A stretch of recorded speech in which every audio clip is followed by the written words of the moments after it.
I still remember the buzz in my palm that night. I had just stumbled into my tiny apartment after a 12-hour shift, eyelids heavy, when my screen lit up. A message from my mother, Evelyn. Cold, clipped, almost playful. We changed the locks. You don't live here anymore. Let's see how brave you are now. Ha ha. My thumb hovered. I read it once, twice, a third time. I didn't reply, didn't rage, didn't beg. I smiled, because home was never a set of keys they could keep from me. I grew up in that house like a second roof beam, unseen, load-bearing. My father, Graham, called me the son he never had, like affection could be stapled to a nickname.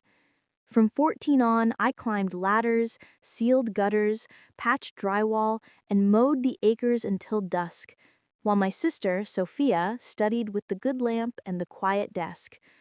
When bills came thin and sharp, I paid them. Electric, gas, once even the mortgage. They said it was duty. I thought it was love. It was neither. It was labor dressed up in family language. Last year, the air shifted. Conversations stopped when I walked in. Toasts circled past my name like it was a pothole. One late night, passing the kitchen, I heard my mother whisper, "The deeds are in our name. He won't see it coming." I kept walking, face calm, heart drum hard. That was the night I understood. They weren't forgetting me, they were erasing me. So, I studied property law after shifts, case summaries at breakfast.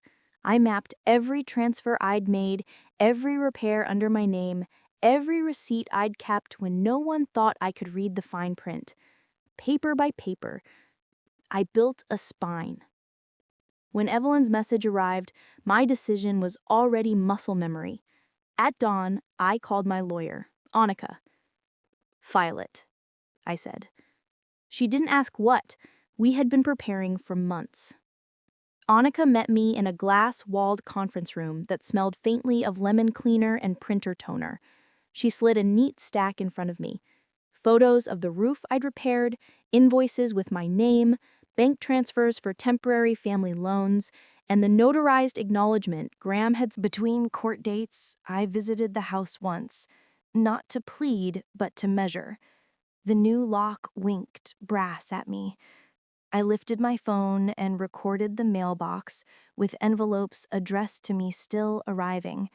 The rain barrel I'd installed, the sump pump humming exactly as I'd wired it. Neighbors waved, curious. I waved back, steady. When Graham opened the door, he stopped like he'd met a mirror he didn't order. "You shouldn't be here," he said. "I belong here," I answered, and left before his second sentence could try to rewrite the first.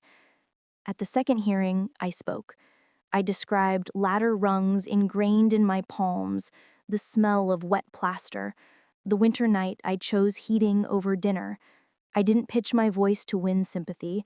I let the facts warm themselves. The judge's pen paused more than it moved. "We'll set a mediation," she said. A date slid across the calendar like a handle finding my hand. Mediation felt like weather held indoors. We sat across a polished table, Evelyn measuring me with quiet arithmetic, Graham smoothing his jacket seam, Sophia twisting a ring she never wore as a girl. The mediator asked for openings. I kept mine spare. I contributed. I relied. Then I was locked out. I slid forward the binder Annika and I had built. Dates, repairs, transfers, signatures. Evidence, not anger. Evelyn said, "Family isn't a ledger." I agreed and pointed to the locks. Graham's eyes dropped. The mediator nodded at the documents. "Let's talk numbers."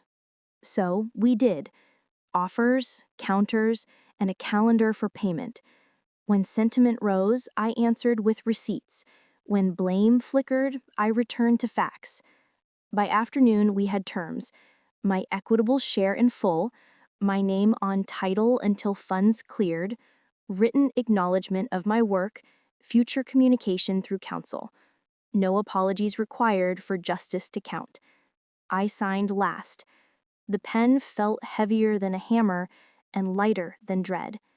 Outside, the air smelled like rain, choosing where to fall. I messaged Annika. Thank you.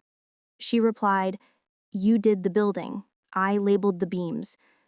I surprised myself by laughing. I didn't drive past the house. I didn't need doors to confirm what I'd earned. When the transfer arrived, it felt like gravity finally admitting my part in holding the roof. I enrolled in construction management, set reminders, and circled a start date. People say keys mean belonging. I learned they also mean departure. Let them turn their locks. I'm not the door. I'm the house. I'll build next.